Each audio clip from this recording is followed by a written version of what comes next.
सोचो एक ऐसा आदमी जिसके पास एक वक्त पर खाने के पैसे तक नहीं थे, जिसे लोग देखकर हंसते थे, जिसे हर जगह से रिजेक्ट किया गया, और आज वही आदमी बॉलीवुड के सबसे डेंजरस एक्टर्स में शामिल है। लेकिन रुक जाओ, क्योंकि इस कहानी का सबसे बड़ा ट्विस्ट अभी बाकी है। टाइटल देखकर आप सोच रहे होंगे कि क्या ये सच में प्राइवेट जेट में घूमता है। सच क्या है वो आपको इस वीडियो के एंड तक समझ आएगा। ये कहानी है नवाजुद्दीन सिद्दीकी की, एक ऐसा नाम जिसे आज दुनिया रिस्पेक्ट करती है, लेकिन एक वक्त था जब इस आदमी को कोई जानता तक नहीं था। एक छोटा सा गांव, मिट्टी का घर और एक ऐसी जिंदगी जहां सपने देखना भी एक लग्जरी होती है। यहीं से शुरू होती है नवाजुद्दीन की कहानी। बचपन में उन्होंने वो सब देखा जो शायद आप इमेजिन भी नहीं कर सकते।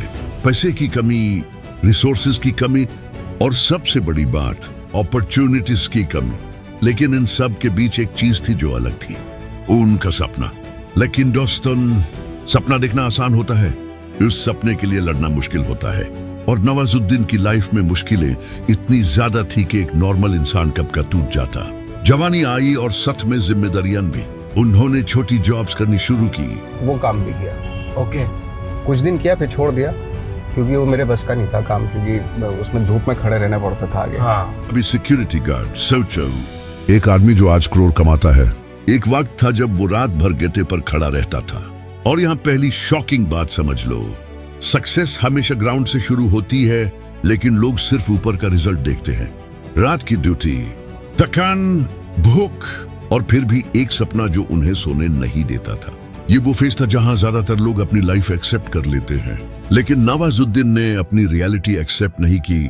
उन्होंने उसे चेंज करने का फैसला किया। फिर आया दिल्ली थिएटर स्ट्रगल का नया चैप्टर, जिनमें एक्टिंग सीखना, रात में सर्वाइवल के लिए फाइट करना। कई बार उनके पास खाने के पैसे तक नहीं होते थे, कभी दोस्तों से मदद, कभी भूखे सो जाना। ये कोई मूवी सीन नहीं है, ये रियल लाइफ है।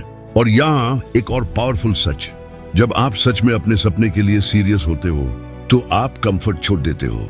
फिर आया मुंबई, सपनों का शहर, या फिर सच कहे तो स्ट्रगल का जंगल। यहाँ ना रोज हजारों लोग आते हैं, लेकिन सिर्फ कुछ ही लोग बच पाते हैं। नवाजुद्दीन भी उन्हीं में से एक थे जो रोज ऑडिशंस देते थे और रोज रिजेक्ट होते थे। एक्चुअली मैं जब शुरू में स्ट्रगल कर रहा था तो रिजेक्शन मुझे हर तरीके से मिल रहा था, हर जगह से। तुम हीरो जैसा नहीं लगते, तुम्हारा फेस ठीक नहीं है, तुम कभी सक्सेसफुल नहीं हो सकते।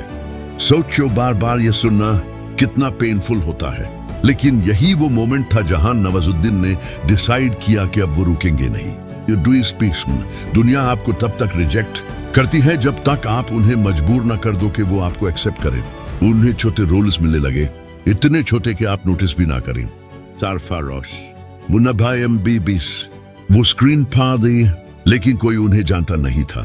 ये वो फेज था जहां एक एक्टर या तो टूट जाता है या फिर लेजेंड बनने की तरफ बढ़ता है। साल गुजारते गए, स्ट्रगल खत्म नहीं हुआ, लेकिन एक दिन सब कुछ बदल गया। एक फिल्म, एक रोल और एक ऐसा परफॉर्मेंस जिसे इग्नोर करना नामुमकिन था।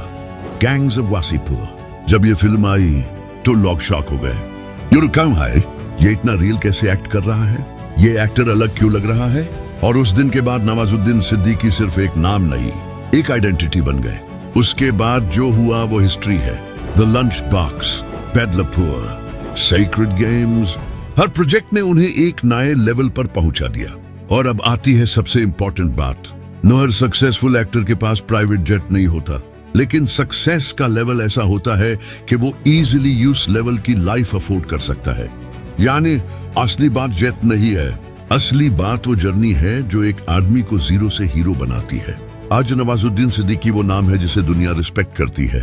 उन्होंने प्रूव कर दिया कि अगर आपके अंदर टैलेंट है और आप रुकते नहीं हो तो दुनिया की कोई भी ताकत आपको रोक नहीं सकती। और अब एक लास्ट सवाल, अगर नवाजुद्दीन उस वक्त हार मान लेते जब उन्हें हर जगह से रिजेक्ट किया जा रहा था, तो क्या आज वो यहाँ होते? नहीं। और शायद यही इस कहानी का सबसे बड़ा शौक है कि सक्सेस उन लोगों को मिलती है जो लास्ट तक फाइट करते हैं। अगर आपको लगता है कि नवाजुद्दीन सिद्दीकी एक रियल इंस्पिरेशन है तो कमेंट में लिखो रिस्पेक्ट। और अगर आप अपनी लाइफ चेंज करना चाहते हो तो आज से ही गिव अप करना बैंड कर दो, क्योंकि आप नहीं जानते आपकी लाइफ का टर्निंग पॉइंट कितना करीब है हुआ।